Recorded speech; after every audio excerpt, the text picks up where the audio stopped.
punto central de ese sistema respiratorio, donde sabemos que los pulmones pueden captar el oxígeno y poder eliminar el CO2.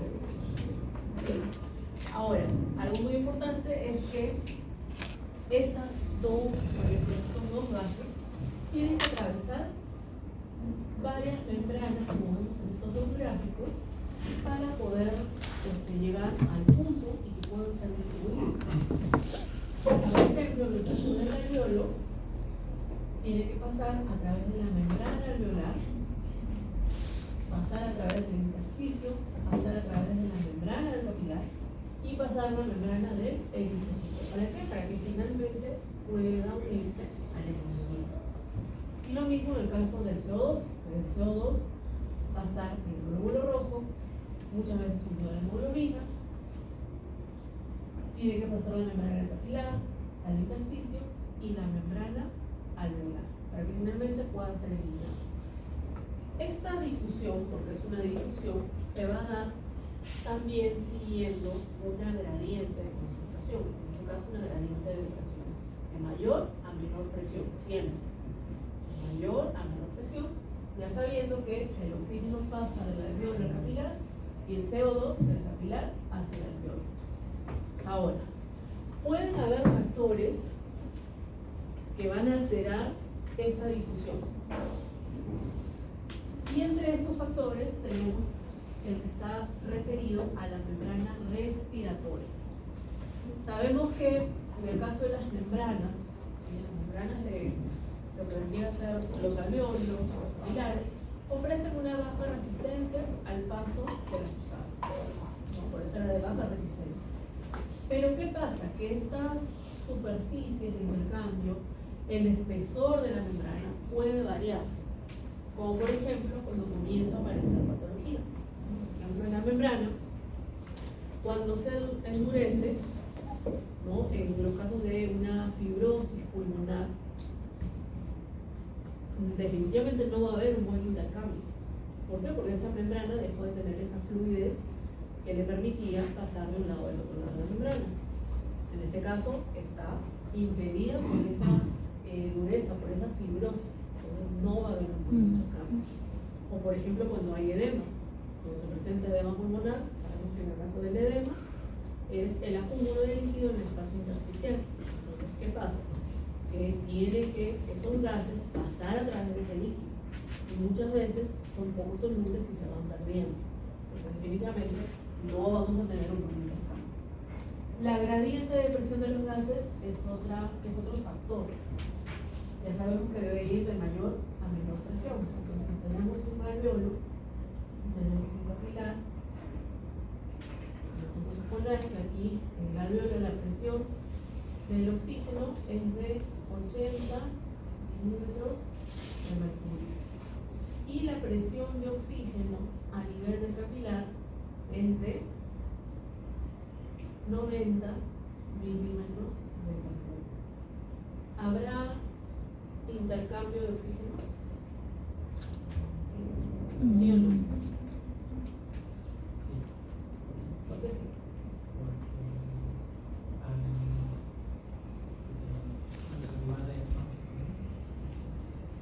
Acuérdense, el oxígeno ¿de dónde a dónde va? De mayor a menor. Pero ¿de qué estructura a qué estructura? Ajá. ¿El oxígeno? El oxígeno va del alveolo al capilar. Me pregunto, ¿con estos valores pasa o no pasa? No. No pasa. Sí vemos que hay diferencia, hay gradiente de presión, pero no pasa. ¿Por qué? Porque estamos viendo que aquí la presión de oxígeno es menor que la presión de oxígeno que tenemos en el capilar. Para que pueda pasar esa presión, esa presión de oxígeno a nivel alveolar debe de ser mayor.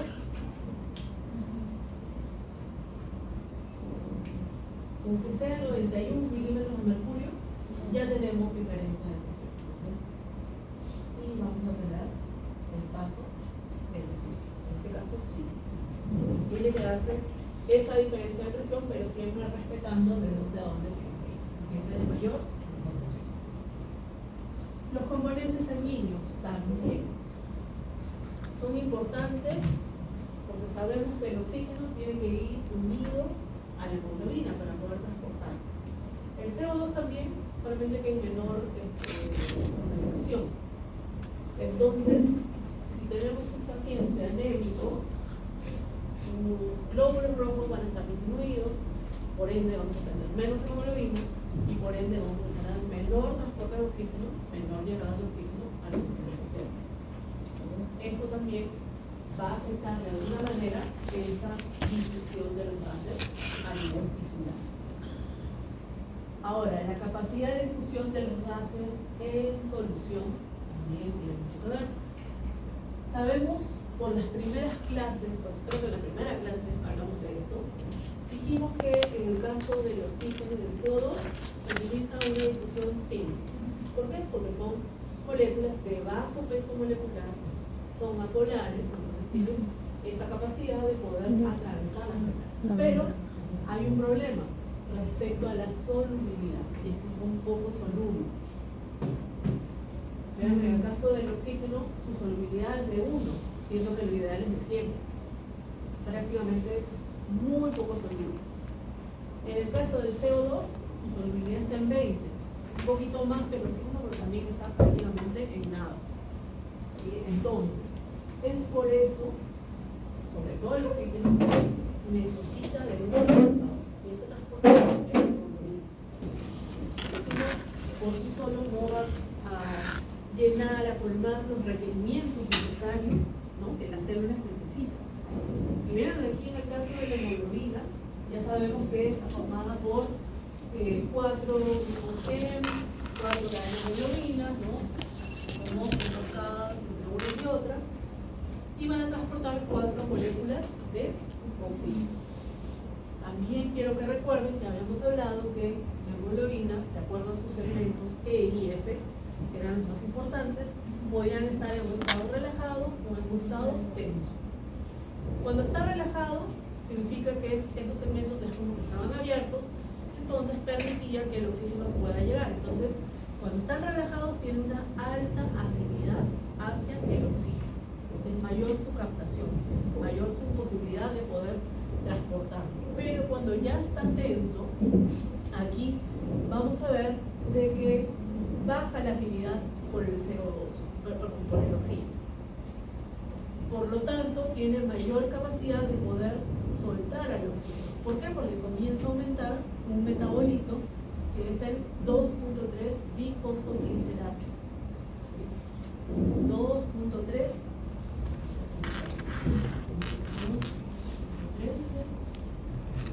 bifosfoglicerato.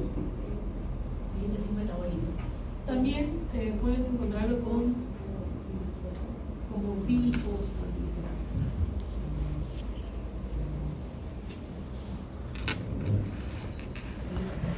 Bifosfo o bifosfo.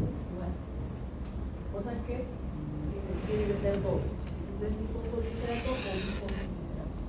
Entonces, cuando comienza a aumentar este 2.3 bifosfoglicerato, está en un momento tenso. ¿Por qué? Porque normalmente el 2.3 bifosfoglicerato aumenta en condiciones de hipoxia. Entonces, quiere decir que las células están necesitando oxígeno, por lo tanto, este es el momento en que la hemoglobina comienza a soltar al oxígeno, comienza a dejar, ¿sí?, a nivel de las células.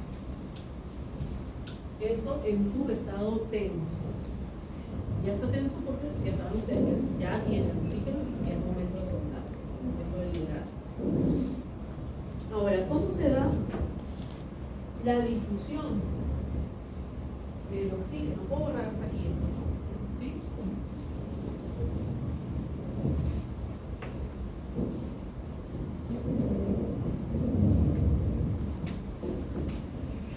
Aquí nos muestra cómo se da la difusión del oxígeno a nivel de los alvéolos y a nivel de las células, a nivel de los tejidos. Entonces, vamos a ver. A nivel del alvéolo, la presión de oxígeno es de aproximadamente 140 milímetros de mercurio. Y la presión de oxígeno a nivel del capilar en su extremo arteriolar es de 40 milímetros de mercurio. ¿Ok? Entonces, vamos a anotar por aquí.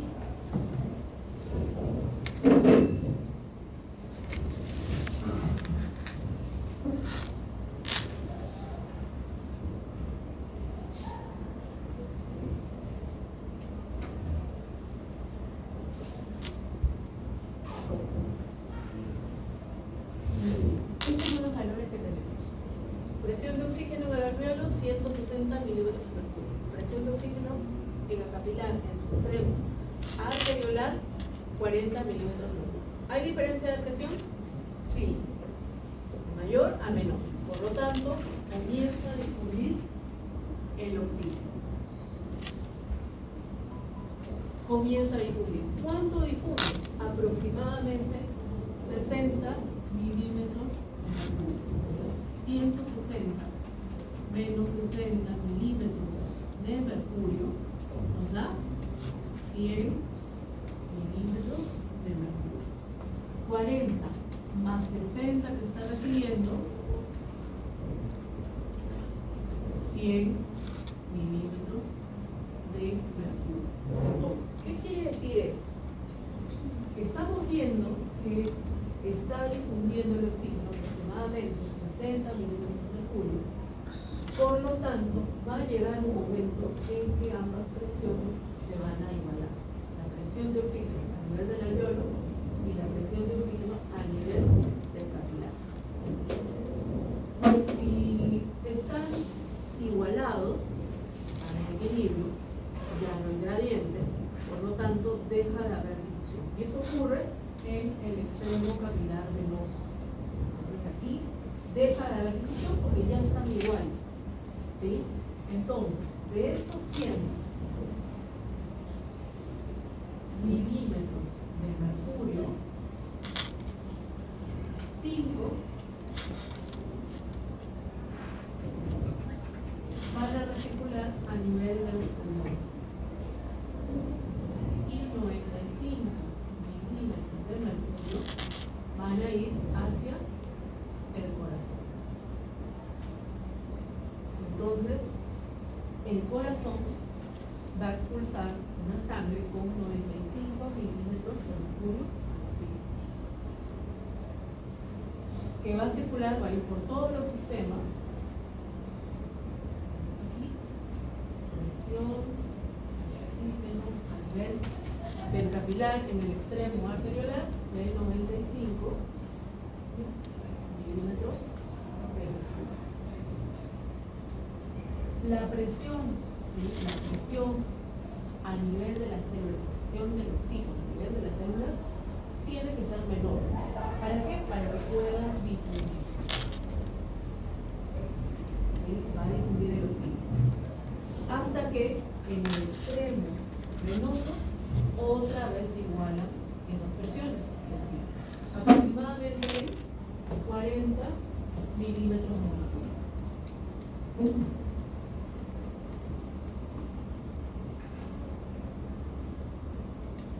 Estos 40 milímetros de mercurio van a circular hacia el corazón y del corazón van a llegar hacia los pulmones. ¿Para qué? Para que nuevamente pueda recibir oxígeno. Esos 40 son estos 40 de oxígeno. Para que nuevamente pueda oxigenarse. ¿Alguna duda, alguna pregunta?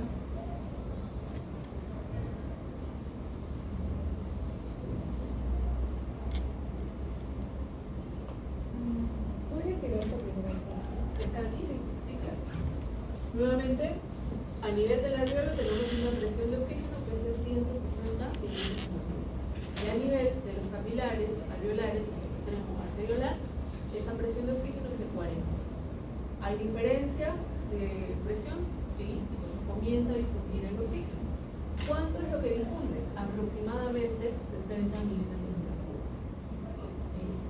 Entonces, 160 menos 60 nos da 100 milímetros de mercurio, que es lo que tenemos aquí. Y 40 más 60 que recibió, 100, que son estos 100 milímetros de mercurio en el extremo venoso de los capilares. Quiere decir que llega un momento en que estas presiones de oxígeno se igualan. Y cuando se igualan, deja de haber difusión, ¿sí?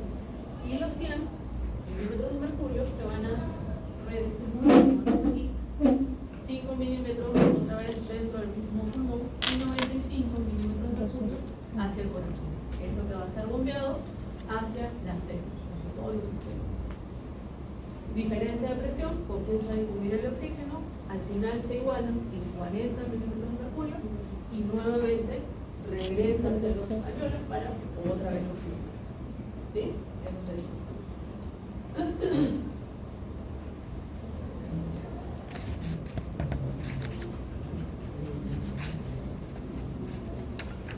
Ahora quiero que vean aquí, como dice la diapositiva.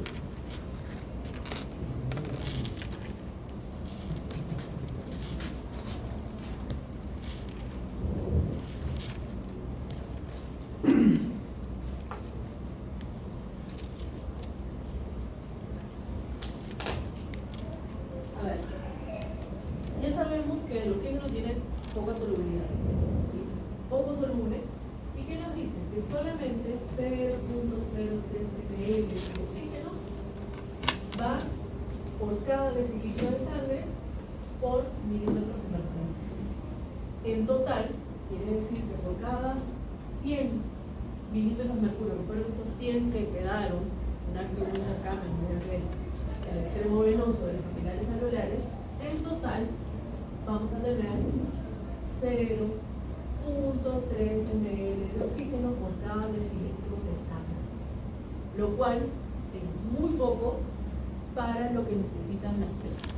No cumple con las necesidades celulares. Entonces es por eso, por esa baja solubilidad que requiere de la hemoglobina. ¿Por qué? Porque fíjense aquí que nos dice que 1 gramo de hemoglobina se combina con 1.34 ml de oxígeno. Si la concentración de hemoglobina, estamos tomando un promedio porque va a variar en la especie, es de 15 gramos por cada 100 ml de sangre, si hacemos el cálculo, la capacidad de la hemoglobina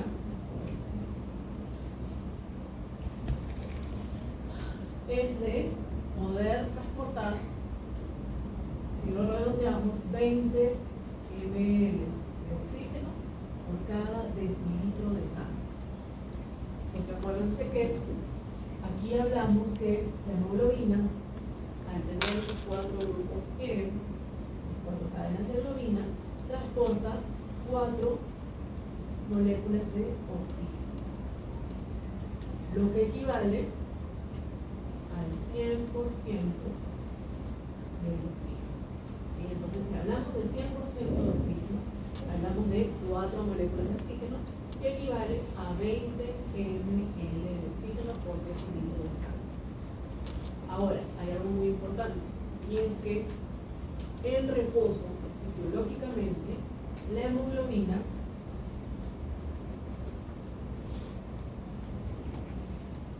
solamente cede un 25% de oxígeno,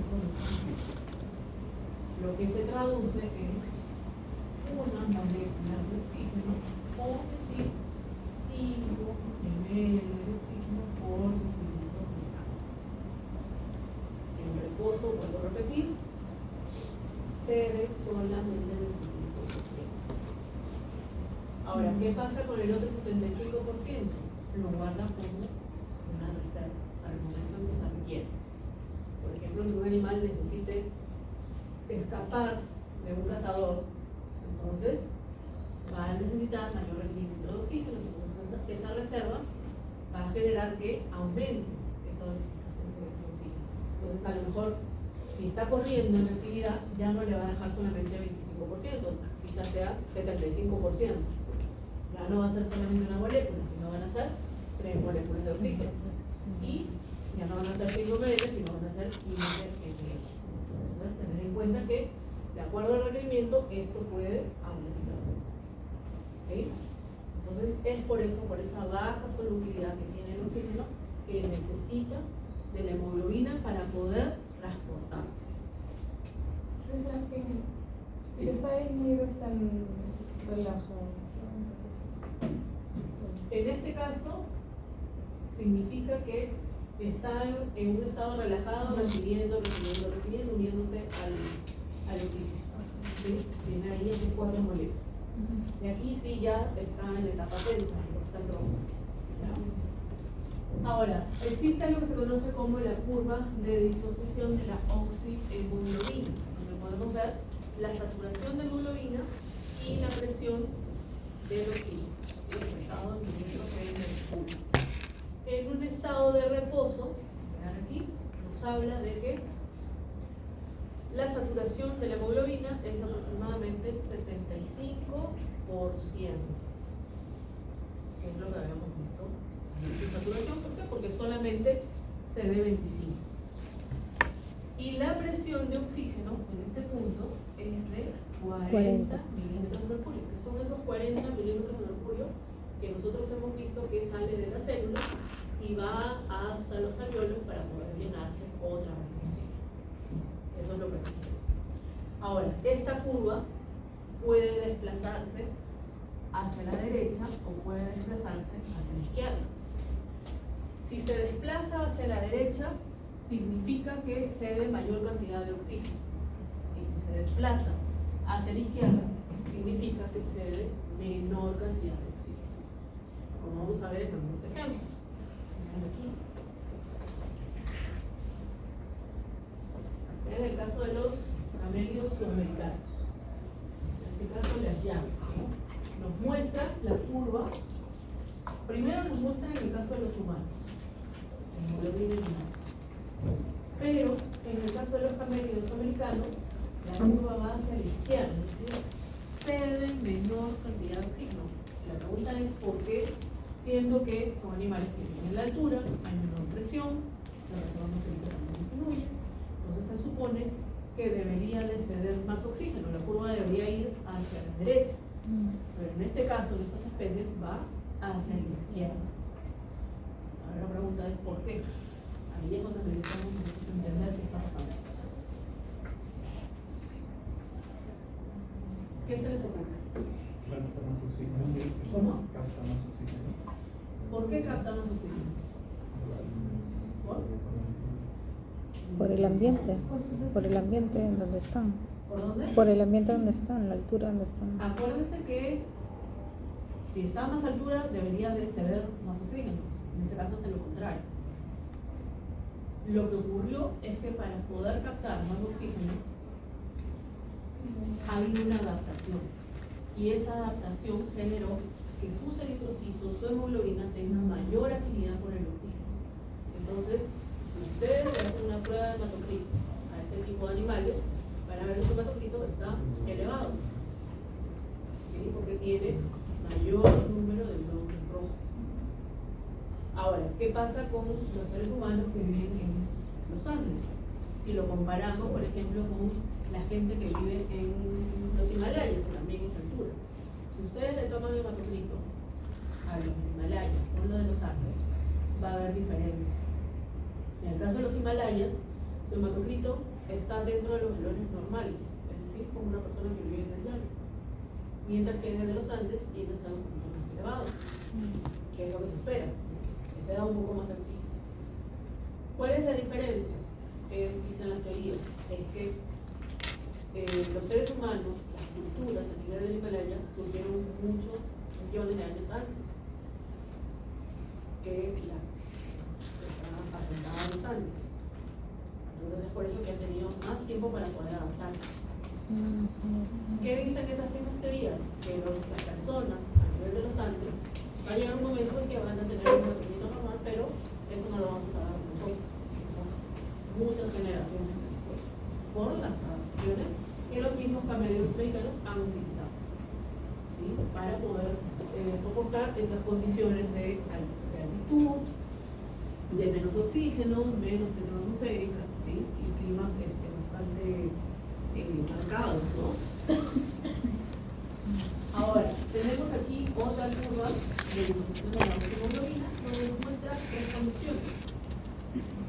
un individuo normal dice, ¿por qué? Porque su hemoglobina está dentro del valor esperado, que habíamos dicho 15 gramos por decilitro de sangre. Pero tenemos dos condiciones más, una de policitemia, mayor cantidad de glóbulos rojos, mayor hematocrito, nos dice que la hemoglobina está en 20 gramos por decilitro, y en el caso de la anemia, el hematocrito más bajo y la hemoglobina, por ende, más baja, 10 gramos por decilitro. Aquí la pregunta es, ¿por qué en policitemia la curva va hacia la izquierda y por qué en anemia va hacia la derecha? ¿Cuál sería la respuesta? Ya de acuerdo a lo que estamos hablando.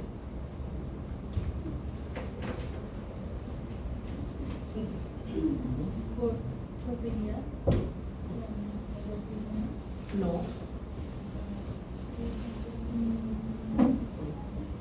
Eso eran los camellos sudamericanos. En anemia. Correcto. Hay menos glóbulos rojos, hay menos hemoglobina y por lo tanto, al ser menor número, estas células rojas tienen que ceder más, a diferencia de la que se encuentra en gran cantidad, ¿sí? Y tiene que ceder menos. ¿Por qué? Porque están mucho más concentradas, entonces no necesita ceder tanto. Entonces, por eso que uno va hacia la derecha o hacia la izquierda. Ahora, también esta curva puede verse aplicada en condiciones de realizar ejercicio. Cuando se realiza ejercicio, ¿qué pasa con la temperatura corporal? La temperatura comienza a aumentar. La temperatura aumenta y la curva va hacia la derecha. Mientras hace ejercicio, ¿qué ocurre? El pH también comienza a disminuir porque aumentan los hidrogeniones.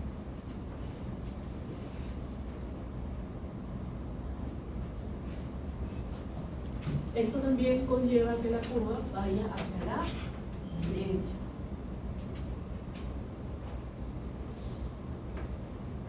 ¿Por qué ocurre esto? Porque cuando aumenta la temperatura, por ejemplo,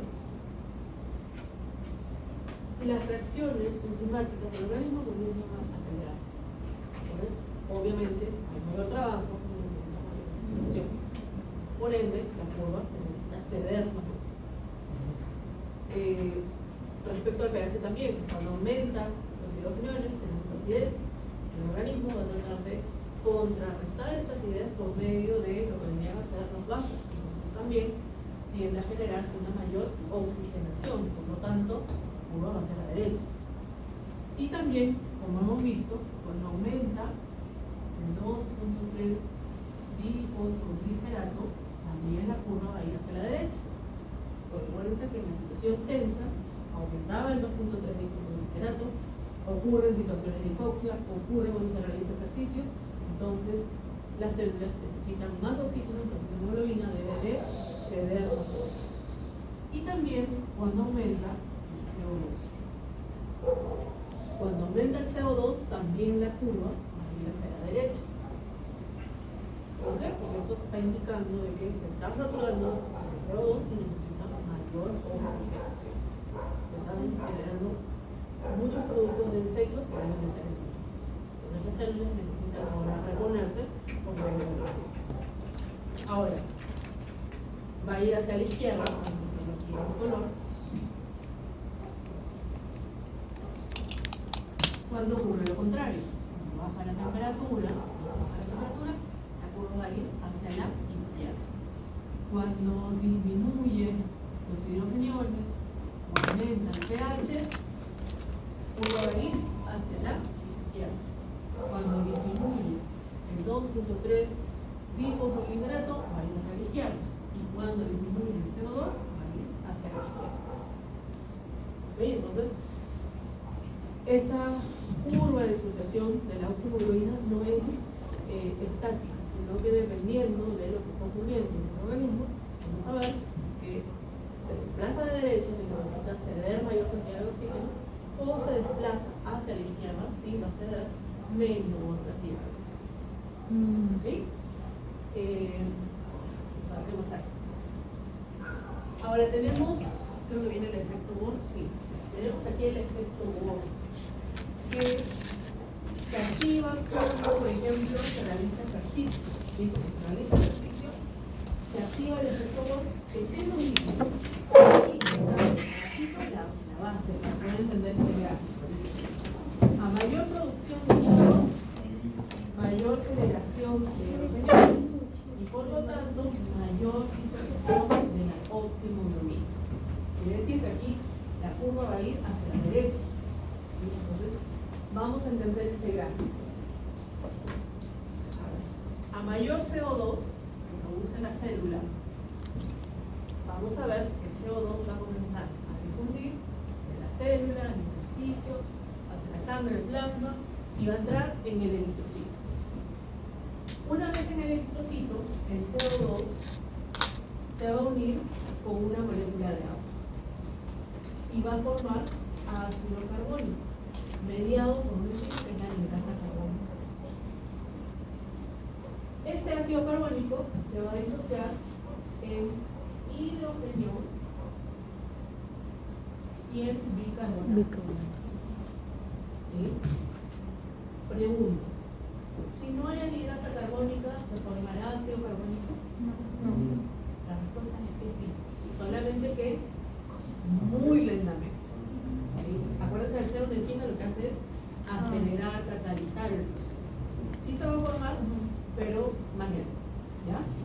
Muy bien, entonces, se formó hidrogenio y se formó bicarbonato. En el caso del bicarbonato, va a pasar hacia el plasma por medio de un contratransporte con el cloro. Sale bicarbonato y ingresa cloro. Y el bicarbonato, que saben que es una sustancia baja, es un amortiguador, por lo tanto va a viajar en la sangre, va a seguir viajando en la sangre hasta donde sea requerido, como vamos a ver en digestivo, en renal. Y esto va a generar que pueda actuar como su mismo nombre dice, como un amortiguador en momentos que requiera un punto de acidez. Entonces se conoce como la María alcalina. Ahora, en el caso del hidrógeno, que se forma, el hidrógeno tiene muchas relaciones con la hemoglobina. Y acuérdense que en este punto, a nivel de las células, de los tejidos, está llegando la oximoglobina. Pero ¿qué pasa? Que ha ido aumentando el 2.3 glicerato. ¿Sí? Entonces este hidrógeno que está libre va a terminar con esa ruptura. Por lo tanto, el oxígeno ahora libre va a pasar hacia las células para poder oxigenar. Y en el caso del hidrógeno se va a unir a la hemoglobina y va a viajar así hasta los pulmones. ¿Sí? Entonces, esto es el efecto Bohr. Nuevamente, a mayor CO2, mayor formación de hidrogeniones. Por lo tanto, mayor disociación de la oximoglobina. ¿Para qué? Para poder dejar el oxígeno a nivel del centro. ¿Sí? ¿Queda claro? Oximoglobina. Oximoglobina. Ese es el famoso efecto Bohr. ¿Puedo continuar? ¿Sí? ¿Alguna duda? ¿Dudas? ¿Qué parte? Bueno, en la parte de hidrógeno en que hay mayor concentración de CO2 y menor concentración, ¿hay algún potencial de CO2 y de hidrógeno? Claro, porque a partir del CO2 es que se están formando estos hidrogenos. Acuérdate que aquí el CO2 se está uniendo con el agua para formar ácido carbónico y el ácido carbónico se va a ir usando entre el carbonato y el hidrógeno. Entonces, a mayor formación de CO2, mayor formación de hidrógeno. No, dime, claro. Si hay más CO2, hay más CO2 más hidrógeno que CO2. Claro, mayor capacidad de que haya una ruptura en la oximoglobina. Y ese todo es el que está viendo la política como reserva. No, eso ya no es reserva. Reserva es lo que van a tener aquí. Ya no es reserva porque las células están necesitando oxigenación. Acuérdense que hemos visto que hay una diferencia de presión que llega Aquí posiblemente esté llegando con 95 milímetros de mercurio, ¿no? Entonces aquí hay menos, por lo tanto va a generar que haya un efecto Bohr. Esa es la idea, que este efecto Bohr, a mayor CO2, pueda la célula oxidizarse mejor. ¿Por qué? Porque estos hidrogeniones generan una ruptura en la oxidogénesis. Una ¿Sí? pregunta. Sí, En la curva, cuando va hacia la izquierda es porque se ve más oxígeno. menos. Se ve menos oxígeno. Sí.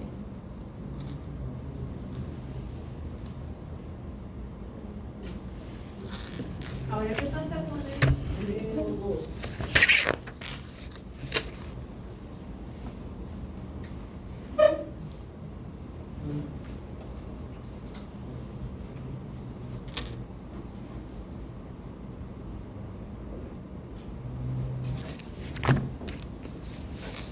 Sabemos que aquí en el caso del CO2 se está produciendo a nivel de la célula, ¿sí? Y lo que vamos a ver es que la presión del CO2 a nivel de los capilares insulares, en el extremo arteriolar, tiene una presión de 40 milímetros de mercurio. Quiere decir que a nivel de las células, la presión de CO2 va a ser mayor, ¿sí? Va a ser mayor. Por lo tanto, va a permitir que pueda difundir el CO2 hasta que se iguala. ¿Cuándo se igualan? Cuando llegan aproximadamente a una presión de CO2 de 45 milímetros de mercurio en el extremo venoso de los capilares insulares. Estos 45 milímetros de mercurio van a llegar al corazón y del corazón van a ser bombeados hacia los alveolos. Y podemos ver aquí la presión de CO2 es de 45 milímetros de mercurio. De lo que ha llegado. A nivel de los alveolos, la presión del CO2 es de 35 milímetros de mercurio. ¿Hay diferencia de presión? Sí, mayor a menor. Entonces comienza a difundir. Comienza a difundir hasta que llega un punto en que es igual. ¿Cuánto es que difunde? Aproximadamente 5 milímetros. 35 por 5, 40. 40. 45 menos 5, 40. ¿Sí? Se iguala, aquí deja la difusión en el extremo venoso de los capilares y estos 40 milímetros de mercurio son nuevamente estos 40 milímetros de mercurio que van a recibir al cerebro. Muy parecido a lo que hemos visto con el oxígeno. ¿Sí? ¿Alguna duda? Esto es de, ¿Cómo? esto es de capilares. Esto es en Intercambio. células y alveolos. Sí, solamente que en el caso del oxígeno lo vimos al revés, porque empieza a nivel del alveolo y termina en la célula, en este caso es al revés. ¿Sí? Entonces, se da por un proceso de diferencia de gradiente de presión que va a permitir que finalmente el CO2 pueda ser eliminado. ¿Sí? Es la finalidad de la transportar el oxígeno y eliminar, perdón, el CO2. Perdón. Ahora sí ya había frío. Ahora, vean el caso del CO2.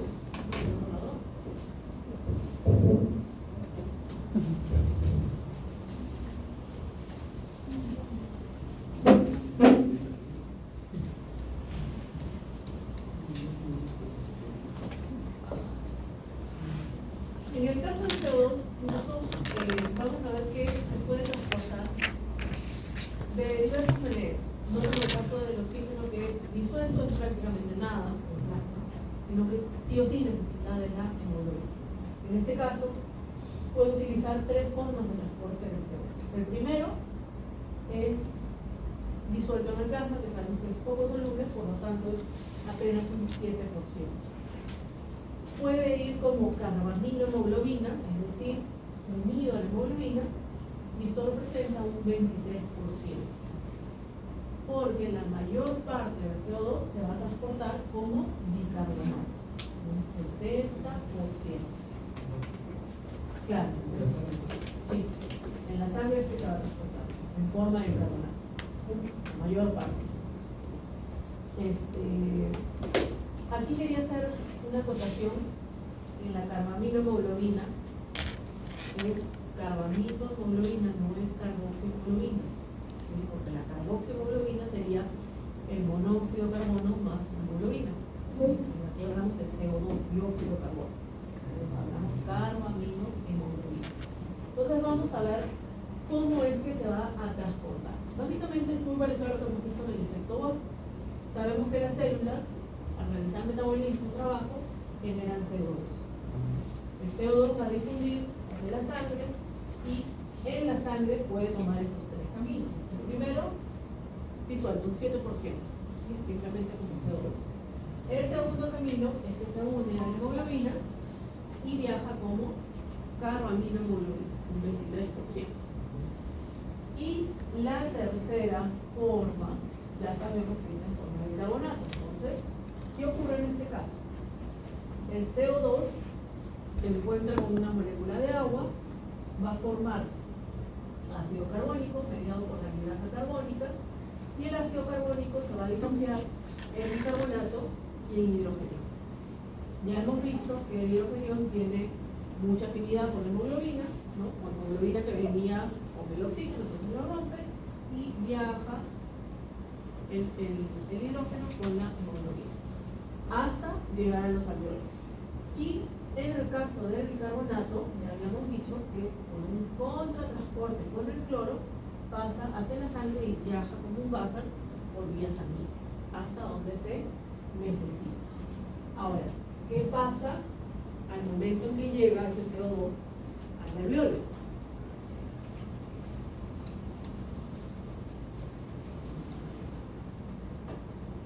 Habíamos visto el primer camino disuelto, difunde, membrana, capilar, intersticio, alveolo y adiós, salió, terminó con la inspiración.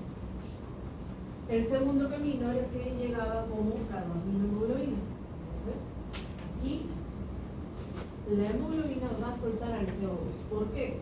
Porque acuérdense que si estamos hablando aquí de los alveolos, quiere que se está difundiendo en gran cantidad el oxígeno. Aquí la hemoglobina tiene mayor afinidad por el oxígeno, entonces suelta al CO2 y la hemoglobina se va a unir al oxígeno para formar oximoglobina. Entonces, al soltar el CO2, difunde hasta el alveolo y finalmente se elimina. Y el tercer camino, el bicarbonato. ¿Cómo ocurre en este caso? Ya dijimos que el bicarbonato viaja por vía sanguínea. Y cuando llega hasta los capilares alveolares, aquí vamos a ver que va a pasar adentro del eritrocito. Y lo hace por un contratransporte con el cloro. A diferencia del caso anterior, aquí el bicarbonato ingresa y el cloro sale. En el anterior era diferente. ¿Sí? Entonces, aquí ingresa el bicarbonato y se va a encontrar con un hidrógeno. Hidrógeno, habíamos visto que viajaba hasta el alveolo con la hemoglobina. Ya sabemos que aquí la hemoglobina tiene mayor afinidad por el oxígeno, entonces suelta al hidrógeno. Queda el hidrógeno libre. Se encuentra con el bicarbonato, va a formar ácido carbónico y se va a disociar en agua y CO2 mediado por la anhidrasa carbónica, y ese CO2 difunde hacia los alveolos y chao, se va. ¿Sí? ¿Se dan cuenta que esta reacción que hemos visto puede empezar en el CO2 y el agua y termina en el bicarbonato y en el agua, y en el hidrógeno, o bien puede empezar en el bicarbonato con el hidrógeno y termina en el agua con el CO2? Es por esto que esta reacción se llama reacción reversible mediada por la anhidrasa carbónica. Ese es el nombre que tiene. Que permite que pueda empezar aquí o que pueda empezar aquí. Reversible. mediada por la ligrasa carbónica.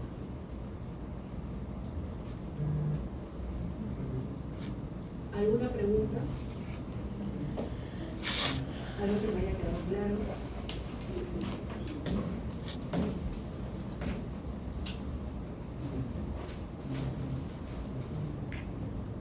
Sigo entonces, continúo.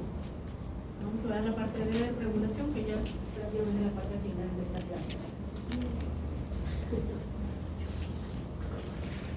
Como todo sistema necesita regulación. Entonces, esta regulación le permite al paciente tener o mantener, ¿no?, una frecuencia respiratoria estable dentro de su rango, dentro de sus parámetros. Habíamos hablado al inicio de la clase que la respiración es un evento consciente, pero también inconsciente. El consciente ya fue lo que dije, la primera parte respecto a los músculos, ¿no? Pero en el caso de que sea inconsciente es porque tenemos un centro integrador, tenemos un centro respiratorio. Por lo tanto, estos centros respiratorios se encuentran a nivel del bulbo raquídeo, médula oblonga, y a nivel del cuenco. Y esos son los puntos. Y esos centros son, tenemos aquí en este gráfico, tenemos al centro neumotáxico, ¿sí?, centro neumotáxico, que es el que se va a estar encargando de regular y mantener la frecuencia respiratoria, ¿sí? Controla la duración de esa frecuencia respiratoria. Y también tiene cierta función de inhibir la inspiración. Muy pequeña, pero la tiene. El otro es el centro apneico. Este centro contribuye a que se pueda dar una respiración, ¿no?, sobre todo en la fase de inspiración, que sea profunda y prolongada. Ahora en la práctica, ustedes van a ver en fisiología del ejercicio que van a medir la profundidad respiratoria. Esa profundidad respiratoria mide de manera subjetiva la amplitud del tórax al momento en que se está respirando. Entonces está activado por este centro apneico. Y digo que es subjetivo porque se evalúa en cruces. Va de una cruz a 4 cruces, dependiendo de la amplitud, lo van a ver en la clase con la prueba. Y tenemos también al grupo respiratorio dorsal, que es un grupo de muchas neuronas de tipo inspiratorias. Y tenemos al grupo respiratorio ventral, donde vamos a encontrar a otro grupo de neuronas mayoritariamente expiratorias, pero también podemos encontrar las de tipo inspiratorio, pero sobre todo expiratorias. Entonces, grupo dorsal, básicamente inspiración, y grupo ventral, expiración. ¿Sí? Ahora, vamos a ver cómo es que se van a dar estas regulaciones y, ¿cómo les puedo decir? Fundamentalmente es reflejos, puros reflejos. Aquí está, esta integración de esa regulación, donde vamos a tener receptores químicos y mecanoreceptores que van a llevar la información a través de vías aferentes hacia lo que vendrían a ser los centros integradores. Ya sabemos, nuestro centro neumotáxico, nuestro centro apnéustico, el grupo respiratorio dorsal, el grupo respiratorio ventral, y hay una zona que se conoce como prepóxito, que va a regular lo que vendría a ser el ritmo respiratorio. Algunos que le dicen el marcapasos respiratorio. Pero, sinceramente, yo no estoy tan de acuerdo con que sea un marcapasos, pero sí creo que regula la respiración, eso sí, porque igual va a depender de las otras zonas. ¿Okay? Entonces, una vez que se procesa esa información, tiene que ir las respuestas por vía eferente hacia órganos efectores, diafragma, pulmones, músculos intercostales internos, externos, etc. Que son los que van a dar las respuestas. Ahora, respecto a los receptores,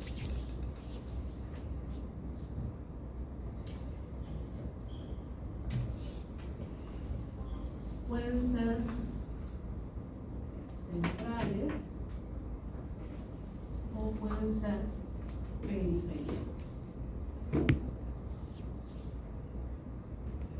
En los centrales tenemos que van a ser quimioreceptores. Y los periféricos se van a dividir en quimioreceptores y mecanorreceptores. ¿Ok? Entonces vamos a ir explicando cada uno de estos de acuerdo a cómo van apareciendo en las diapositivas.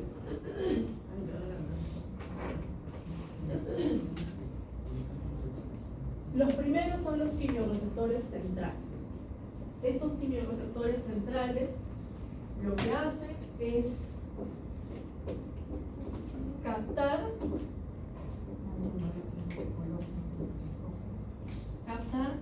el estímulo que sería el aumento de CO2, por lo tanto el aumento de los hidrogenados. Lo vamos a explicar. Tenemos este gráfico, pero tenemos en la siguiente diapositiva un mejor gráfico que nos muestra cómo actúan estos resultados. Entonces, vamos a ver que ese aumento de CO2 ¿sí? va a generar que el CO2 comienza a difundir desde la sangre hacia el líquido cefalorraquídeo. Aquí el CO2 se va a encontrar con una molécula de agua, va a generar la formación de ácido carbónico mediado por la anhidrasa carbónica. El ácido carbónico formado se va a disociar en hidrogenión y en bicarbonato, pero es tanto los hidrogeniones que se están formando que el bicarbonato no es capaz de neutralizar esa acidez. Entonces, estos hidrogeniones, este aumento de hidrogeniones, es lo que directamente activa a estos quimioreceptores centrales, que van a llevar la información a través de vías aferentes hacia lo que vendría a ser el centro de la respiración, centro respiratorio. Y en este caso, ¿qué es lo que se busca? Que disminuya el nivel de CO2. Por lo tanto, lo que vamos a ver es que como respuesta va a aumentar la ventilación, va a haber hiperventilación. ¿Por qué? Porque lo que busca es aumentar la frecuencia respiratoria. Entonces, para poder llevar a cabo esto, tiene que haber un órgano efector, que vendría a ser el diafragma. ¿Cuál sería la vía eferente aquí? Que hace que el diafragma se contraiga. ¿Cuál sería la vía eferente?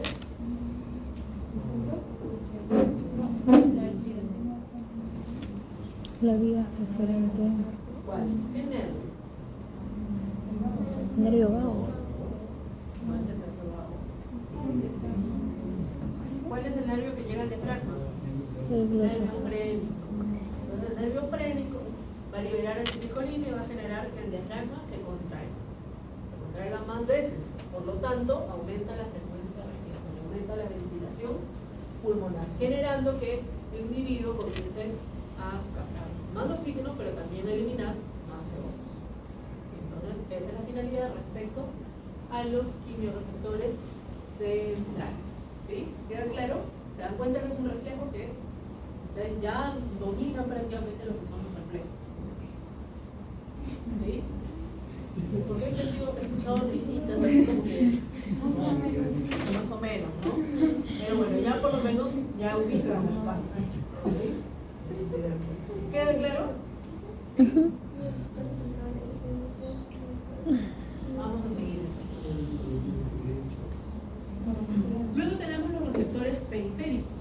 En este caso vamos a tener receptores o quimioreceptores arteriales que en este caso se van a dividir en lo que vendrían a ser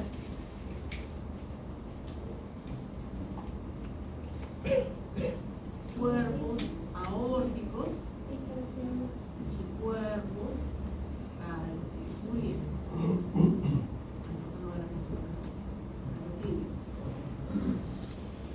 Estos cuerpos se denominan cuerpos no senos como los que habíamos visto en el antes, porque por ejemplo los senos aórticos y cartílago van a sentar la presión arterial, mientras que aquí el estímulo, que es la disminución del oxígeno. ¿Sí? Y al ser quimioreceptores se denominan cuerpos. ¿Ok? Entonces tenemos estos cuerpos aórticos y carotídeos que están junto a los senos aórticos y senos carotídeos. Están uno al lado de otro, solamente que unos captan presión arterial y los otros, en este caso que estamos viendo, oxígeno, disminución del oxígeno. Entonces, aquí se va a dar como un reflejo, vamos a ver, creo que hay un gráfico sobre eso, entonces para poder entenderlo. Sí. ¿Por qué en cuerpos? Porque sensan el oxígeno, la disminución del oxígeno. Por eso son quimioreceptores. En este caso, vamos a ver que se va a dar un reflejo muy parecido a lo que hemos visto en la presión. Los cuerpos aórticos y senos carotídeos van a captar el oxígeno. ¿Ves? La disminución del oxígeno. Va a viajar la información a través de vías aparentes que son el nervio vago y el nervio glosofaríngeo. ¿Hacia dónde? Hacia su centro integrador, el centro respiratorio, específicamente al grupo respiratorio dorsal. Tenía neuronas inspiratorias. Entonces, la respuesta para aumentar el oxígeno es que aumente la frecuencia respiratoria, que aumente la ventilación. ¿Sí? Entonces aquí nuevamente nuestro órgano efector va a ser el diafragma.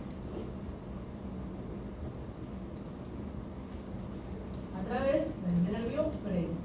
¿Sí? A través del nervio frénico va a activar el diafragma, se va a contraer más rápido, más veces, y por lo tanto aumenta la frecuencia respiratoria, aumenta la ventilación pulmonar y como respuesta vamos a tener que ahora el oxígeno comienza a aumentar, corrigiendo el estímulo inicial que era una baja en el oxígeno.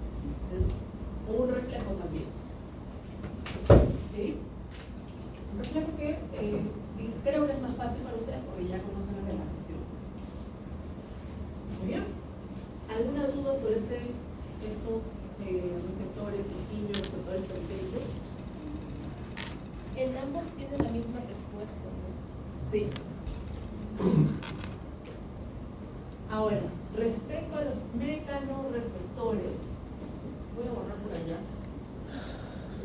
¿Puedo borrar, no? Sí.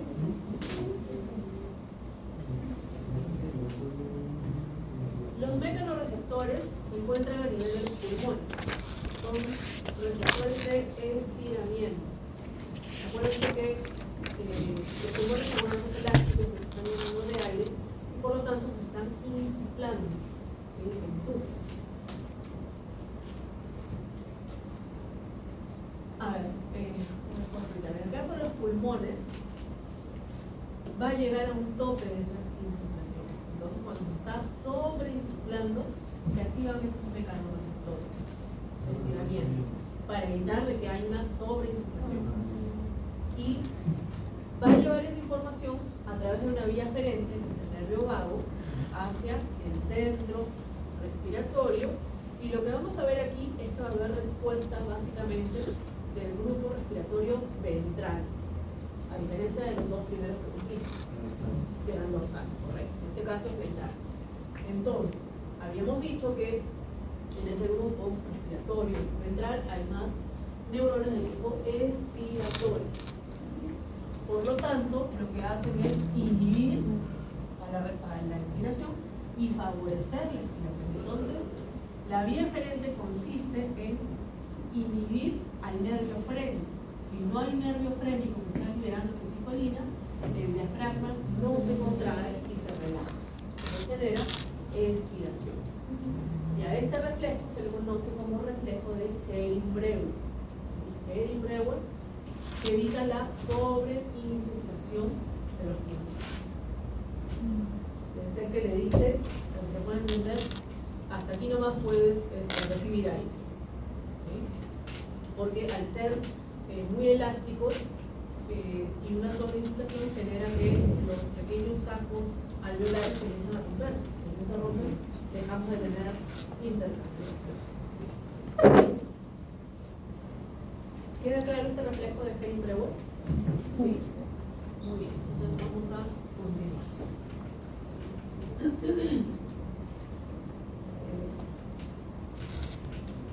efecto del ejercicio sobre la ventilación. Eso lo van a ver muchísimo mejor en la práctica, pero ya que tenemos aquí la diapositiva, vamos a entender qué ocurre, ¿no? Por lo menos básicamente.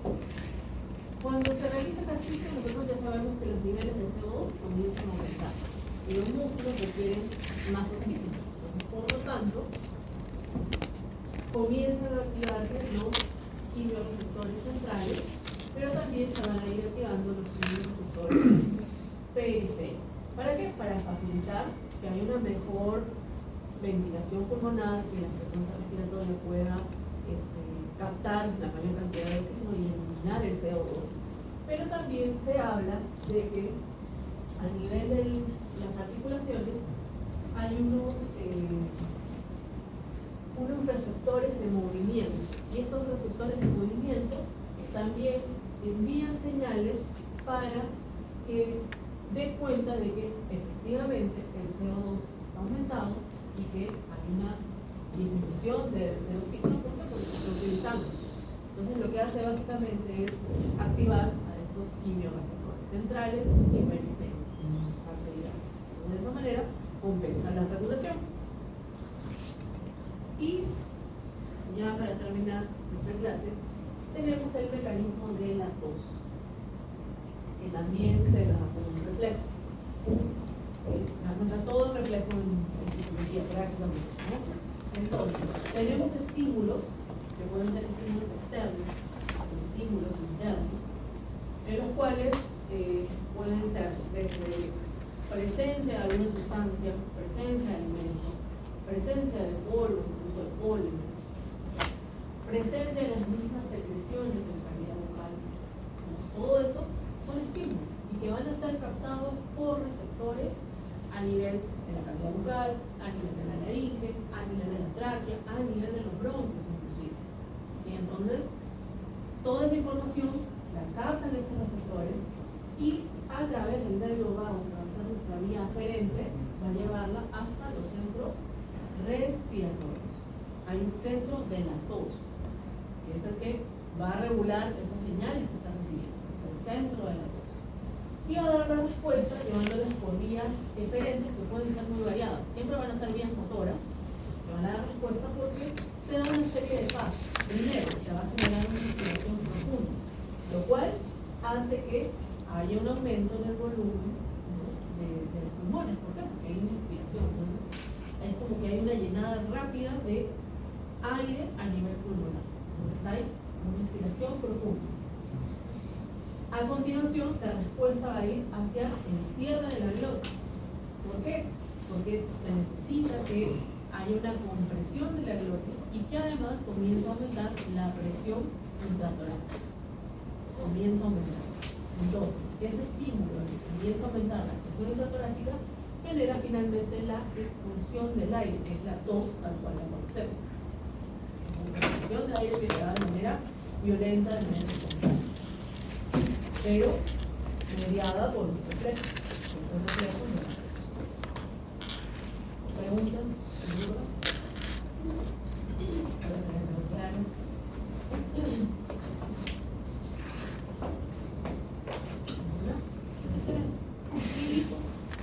¿Cómo? El hipo. ¿Tiene que ver algo acá? No. Ahí tiene que ver más con lo que vendría a ser el esófago. Digestivo. Sí.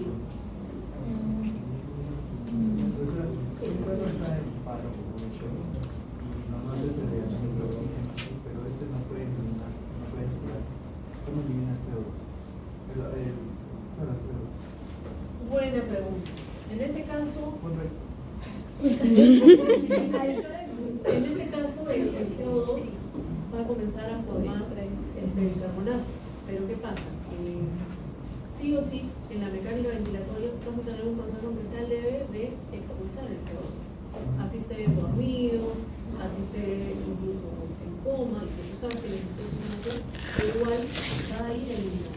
Y puede eliminarlo, ya sea a nivel de la cavidad bucal, pero también obviamente a nivel de la cavidad de la nariz. Y entonces se va a ir eliminando de todas maneras de a poco.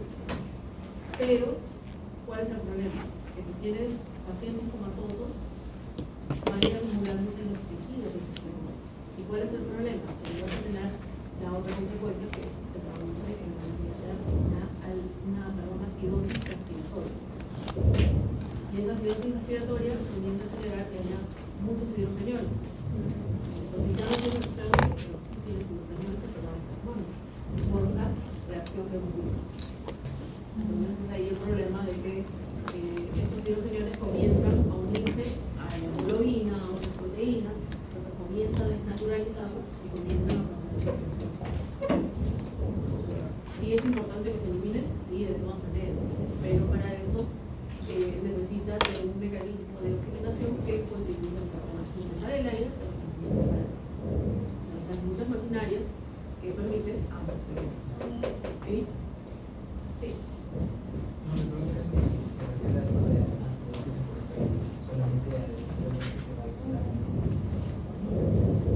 En gran parte sí, pero también va con un gran detalle en otras células. ¿Por qué? Porque el individuo que se convierte en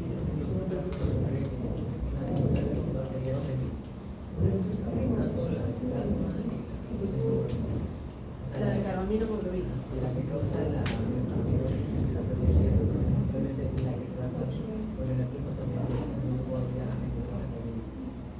En cualquiera puede ir.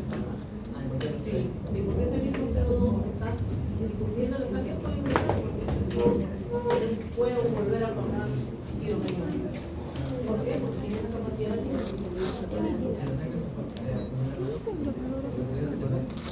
claro, y lo que pasa es que CO2 tiende a difundir a otras células. Entonces ahí va a cortar de ir. Muy bien, chicos. Acá está, toma. Preguntas que hay que